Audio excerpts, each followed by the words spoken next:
Hi hello ನಮಸ್ಕಾರ. ನೀವು ನೋಡ್ತಾ ಇದ್ದೀರಾ ಸಮತಾ ಪಬ್ಲಿಕ್ ನ್ಯೂಸ್ಗೆ ಸ್ವಾಗತ.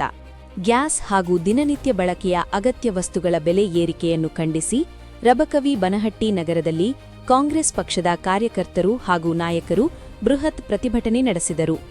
ನಗರದ ಎಂಎಂ ಭದ್ರನ್ನವರ ಬಂಗಲೆ ಎದುರು ರಸ್ತೆ ತಡೆದು ಕೇಂದ್ರ ಸರ್ಕಾರದ ವಿರುದ್ಧ ಆಕ್ರೋಶ ವ್ಯಕ್ತಪಡಿಸಿ ಧಿಕ್ಕಾರ ಕೂಗಿದರು. ಈ ಪ್ರತಿಭಟನೆಯಲ್ಲಿ ತೇರದಾಳ ಮತಕ್ಷೇತ್ರದ ನಾಯಕರಾದ ಶ್ರೀ ಸಿದ್ದು ಕೊಣ್ಣೂರು, ನಗರ ಪ್ರಾಧಿಕಾರ ಅಧ್ಯಕ್ಷರಾದ ಶ್ರೀ ದಾನಪ್ಪ ಹುಲಜತ್ತಿ ಸೇರಿದಂತೆ ಹಲವು ಪಕ್ಷದ ಮುಖಂಡರು ಭಾಗವಹಿಸಿದ್ದರು. ಗ್ಯಾಸ್ ಮತ್ತು ದಿನಬಳಕೆಯ ಅಗತ್ಯ ವಸ್ತುಗಳ ಬೆಲೆಗಳನ್ನು ತಕ್ಷಣ ಇಳಿಸಿ ಬಡವರಿಗೆ ಅನುಕೂಲವಾಗುವಂತೆ ಕ್ರಮ ಕೈಗೊಳ್ಳಬೇಕು ಎಂದು ಆಗ್ರಹಿಸಿ ರಬಕವಿ ಬನಹಟ್ಟಿ ತಹಶೀಲ್ದಾರರಿಗೆ ಮನವಿ ಸಲ್ಲಿಸಿದರು. ಈ ಸಂದರ್ಭದಲ್ಲಿ ಮಹಾಲಿಂಗಪುರ, ರಬಕವಿ ಬನಹಟ್ಟಿ ಹಾಗೂ ತೇರದಾಳ ಬ್ಲಾಕ್ ಕಾಂಗ್ರೆಸ್ ಸಮಿತಿ, ತೇರದಾಳ ಮತಕ್ಷೇತ್ರ ಹಾಗೂ ಜಿಲ್ಲಾ ಘಟಕದ ಅಧ್ಯಕ್ಷರು, ಮಹಿಳಾ ಘಟಕದ ಅಧ್ಯಕ್ಷರು, ಬ್ಲಾಕ್ ಅಧ್ಯಕ್ಷರು, ನಗರ ಘಟಕದ ಅಧ್ಯಕ್ಷರು ಹಾಗೂ ಎಲ್ಲಾ ಮುಂಚೂಣಿ ಘಟಕಗಳ ಅಧ್ಯಕ್ಷರು ಮತ್ತು ಸದಸ್ಯರು ಉಪಸ್ಥಿತರಿದ್ದರು. ಮುಂದಿನ ಸುದ್ದಿಯೊಂದಿಗೆ ಮತ್ತೆ ಭೇಟಿಯಾಗೋಣ.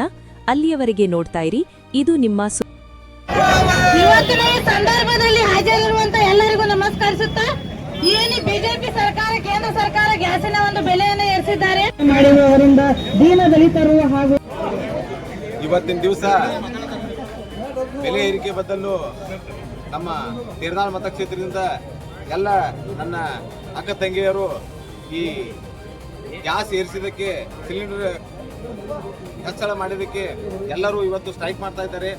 ಯಾಕೆ ಮಾಡಕತ್ತಾರೆ ಅಂದ್ರೆ ದೀನ ದಲಿತರಿರ್ಬೋದು, ಬಡವರು ಇರ್ಬೋದು, ಎಲ್ಲ ವರ್ಗದವ್ರಿಗೂ ಈ ಬಿಜೆಪಿ ಅವರು ಒಂಥರ ಆಟ ಆಡಿದಂಗೆ ಮಾಡಕತ್ತಾರೆ.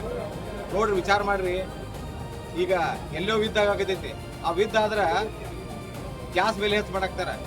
ಈ ಸರ್ಕಾರ ಐತಿ, ನಮ್ಮ ಕೇಂದ್ರ ಸರ್ಕಾರದಿಂದ ಅದಕ್ಕೆ